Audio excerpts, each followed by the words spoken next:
is exactly what I needed to hear. Thank God someone here knows what they're talking about. That's us. That's right. Gotta love this American ride. All right, you need to take the time and get the full picture. Come on, turn the radio on. It's Saturday and I won't be long. Don't get me wrong, I love the ladies. I mean, they rev my engine, but they don't belong in the newsroom. It is Anchor Man, not Anchor Lady. What do you want from me? I'm not America's sweetheart. Goodness sake, kid. Keep your voice down. Your father's listening to the radio. I'm not America's sweetheart. This is the Annie Frey Show. Why make your order now this morning? You're going on Thursday. Why don't you now? I've been planning to go Thursday. What I didn't know is my good friend apparently is gone. And will you meet with migrants while you're there, Mr. President? Well, I'm not going to announce ahead of time. Secret Service doesn't like me announcing exactly what I'm doing. It's really amazing that the president doesn't have more to say about that while he was eating his ice cream with Seth Meyers. His priorities are clearly in order here. He's talking about going to the border, and then it turns into a conversation about Donald Trump. Is this surprising to anybody? It isn't to me. Let's talk to our friend Jim Carafano about it back on the Annie Frey Show. He is the senior counselor to the president and E.W. Richardson Fellow for International Engagement at the Heritage Foundation. Jim, welcome back. Always good to have you. So, look, I know we should just put this on tape so I don't have to keep saying it every time. I'm not political, right? I'm not a Republican. I'm not a Democrat. I'm in a nonpartisan foundation. I don't do politics. But, I have to pay attention to politics because it does affect the foreign and domestic policies of the United States, which I do care about. I get, I know there's a lot of rumors like, well, Biden won't run, blah, blah, blah. I think they'll run Biden. And I think they know there's a really good chance they're going to lose. And I don't think they care because I think their logic is, Trump's a one-term president. We'll do what we did last time. We'll attack him for 4 years. We'll say he's the great Satan and everything else. And, and then we'll win the White House back in 4 years. And I think that's their attitude. And the reason why I say that is when it comes to foreign policy, whether it's Ukraine or Israel or immigration and border security, why are they so reluctant to be decisive? And the answer is because you would say, well, Americans look at the immigration and borders because they go, this is a disaster. And I think the answer is that they don't care. Now so what you're seeing Biden do now is this kind of rope-a-dope on all these big issues. Blame the Republicans for immigration and border security, right? It's their fault the border's not secure. Blame the Republicans because we're not supporting Ukraine robustly. Blame the Republicans, blame Trump for everything. And it's the weakest, most pathetic kind of excuse or pretend that I'm actually trying to address what voters care about and fix problems. But I think the answer is I don't think their heart's really in this. Man, that's quite a take because it's very difficult to look at their actions or their inactions and make sense of them because they don't make sense. And it's quite a gamble to risk the sovereignty and safety and security of the country so that you can acquire some more Democratic voters. Should they even become Democratic? There's a lot of people in Florida who have come from Cuba and come here and they love this country and they worked hard to become American and they value the difference of what this country is supposed to offer people versus where they come from. And, I don't know if they are on the whole super left leaning. There's no guarantee that those people who are here right now are going to vote politically the way they need to. But everything that Joe Biden does is a reaction to turn it around to blame. The only outcome seems to be political. Right. I mean, I think that's right. And it's just because you don't like what's going on doesn't mean you'll vote for the other guy. Right. So just because it's high inflation and the grocery bills historically are the highest they've been in forever, and America's been humiliated more abroad than at any time since the end of the Vietnam War, doesn't mean you're going to vote for somebody else. And so their plan is demonize the other guys, make excuses, because, and this is the key thing, is they don't want to change policy. I mean, I think I've talked about this on your show before. we know for a fact that the Biden team negotiated with the president of Mexico. And we think the deal was they were going to help out a little bit at the border to slow some numbers down. In exchange, we're going to do some favors for them.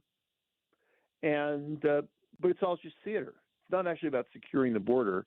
It's just doing enough to say in the last couple of months of the year, oh, look, the numbers are going down. See, I am dealing with this issue. I'm fixing. And then they go right back out after the election if they win. If they lose, then they just blame Trump. And I mean, I think the same thing on the economy. They use the Fed. They try to get interest rates down. They try to make the numbers look good. And it's just to get through the election. It's, at least Jimmy Carter, God bless him. At least Jimmy Carter tried to fix the many disasters that he was confronted with, right? He knew he couldn't get reelected because his presidency was a disaster. So at least he talked about increasing defense spending, being more aggressive in the Middle East. Because at least he tried. Biden just pretends to try to fix the problem. Yeah. And right. Jim, do you feel that Joe Biden is calling any of the shots? Look, I believe that there is a liberal elite that has enormous influence over government. You just look at the roster of who's in Biden's administration. They're not Biden people, and I think this is really key. There are very, very few Biden people, and the people that are Biden people, just to be, unkind, but they're just useful idiots. Right? So no, I don't believe that Biden is driving an agenda that the elites want, and the exchange for that is, we'll make sure you're kept out of jail. You get to be president of the United States. And part of the reason why I don't believe they're going to run anybody else is they control Joe Biden. So why would they want to have another candidate who might actually think that if they won, that they'd actually want to be the president of the United States? And I believe Biden thinks he is running the country. I really believe that he believes that, and the reason for that is his whole political career. I think he thought that he actually mattered. Yeah. So this isn't any different. I mean, this is all really unkind, mean things to say, but it's not based on being an unkind, mean person, or it's just based on. Look, I as you know, I mean, I go all over the world. I talk to officials from governments. I talk to people in embassies. And nobody thinks that this administration is doing a great job. And they may not say that in public, but in private, they go. Half the countries they can't get a meeting with the president. They can't. They don't. The National Security Council doesn't answer the call. It's not about gender ideology and green energy promotion. This administration's pretty much asleep at the wheel. Yeah, I mean, I think that's the most obvious on the face observation, and there's really not anything they're doing to challenge the understanding that he's really got his hands on the wheel. The reason why I asked the question as to whether or not Joe Biden is calling the shots is because, he's putting the pressure on the Republicans in the House, who have the very slim majority there, to pass the spending bill. And I've heard you talk about the value of depleting Russian assets in Ukraine and doing that with dollars and not with human soldiers. And we know what's going on in the Middle East, and we want to be involved in a way to support our great ally there. But it's hard to trust somebody like Joe Biden or the people who are pulling the strings that we don't even know what their particular interests are to turn ourselves over and say, yeah, we'll support that too. Well, look, I think that, they don't have a problem supporting Ukraine because it's just throwing money at a problem. They're always happy to throw our money at the problem. But there's a big difference between that and having a strategy, having an outcome for the American people. And like I said, there are reasons to support Ukraine. But the way Biden's doing it is the most lazy, unprofessional, haphazard thing imaginable. It's just the reality of it. And that doesn't mean, let's not do anything in Ukraine. Of course we should do something because nobody – this is the thing is nobody wants the Russians to win. I mean, you go to any country – I mean, any single country in Europe, up and down the line, even countries that say, we should do business with, Russia. None of them want Russia to win in Ukraine, except for Putin. Even there are probably Russians that don't even want to win in Ukraine. So, it's very, very frustrating. Let me ask you about Putin, since you specifically brought his name up. There's kind of a trend right now, and a lot of times this is for clicks or for views or whatever it might be, that maybe Vladimir Putin isn't the bad guy, the monster that he's been made out to be. Maybe he's misunderstood. You know about these things. What do you think? As somebody that's been tracking Soviet and Russian foreign policy and politics and military policy my entire professional life since I was a cadet at West Point, Putin is as evil a bastard as there is out there, and nothing has to change that. And it's, you may hate President Biden, how he runs the country and everything else, but the thing is, well, if it's the enemy of my enemy is my friend. It's not true here. Putin is an evil, genocidal, murdering creep. Full stop. And nobody should ever have a charitable. Now, you might want to fight Ukraine. I get that. You might not care. I get that. But you cannot create a narrative where Putin is anything but a guy who belongs in the seventh circle of hell. It's just the reality of it. I love the clear and concise answer. Jim Carafano with us right now. Before I let you go, I want to ask you about the funding that is coming from the American taxpayer to Ukraine to push back against Russia. I know of maybe three buckets of people. Those who are like, fund everything in Ukraine forever, and it seems like they don't really care about what's going over there. It's just a political statement. And then the other people on the other side who says, don't ever send another Lincoln penny over there because political. Right. And then there are people in the middle who are like, hey, we're spending way more money than we even have.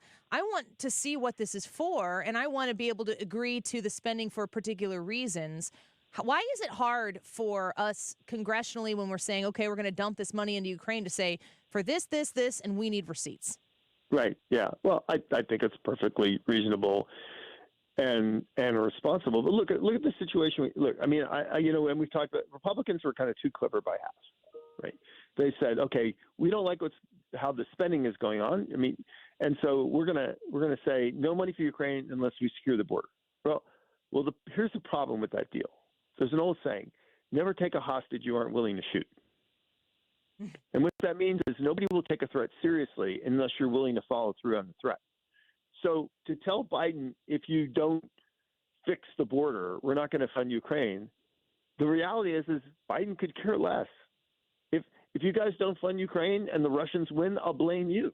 Yeah, politics. So, and Biden, let's be honest, Biden does not want to fix the border. So, but here's the thing. Look, just because I've been around these yahoos forever, my guess is, there's going to be a funding package for Ukraine. There'll be one more before the election. Because in the end, nobody wants to pull the trigger. And the thing is, I know people say, well, just shut the damn government down, but the reality is none of these guys have the leverage to really drive real change. And this is, I think, the thing that people have to understand about the loyal opposition. You cannot drive change in the opposition if you have no leverage. And the purpose of an opposition is primarily to make clear to people how you would govern if you were in charge. Yeah. That's well said. And unfortunately, we have, as Americans in this great country, the opportunity to weigh in on that in November. I will see how that goes. Thank you, Jim. We always appreciate you. We appreciate you coming on. Bye-bye. Thanks. Bye.